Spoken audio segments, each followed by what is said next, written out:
Hi, I'm Caitlin, and I'm the curatorial coordinator for Historic Hudson Valley. Today, I'd like to bring you behind the scenes at one of our historic sites, Philipsburg Manor, to show you how we prepare all of our sites for when you visit in the spring, summer, and fall. Here's one of our objects, a game board dating to 1800.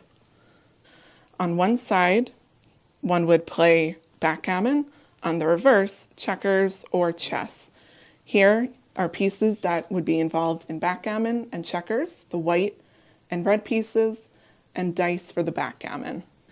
Notice the inlay, the beautiful inlay work here. So this is an example of how an object that might seem very ordinary was actually made very artistically. The satinwood, fruit wood, and then the brass hinges here.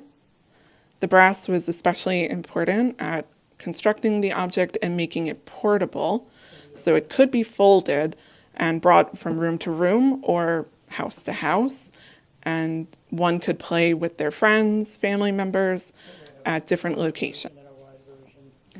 To clean a piece like this, we're going to use a brush and a blower so that we can gently remove the dirt and dust that have accumulated throughout the year.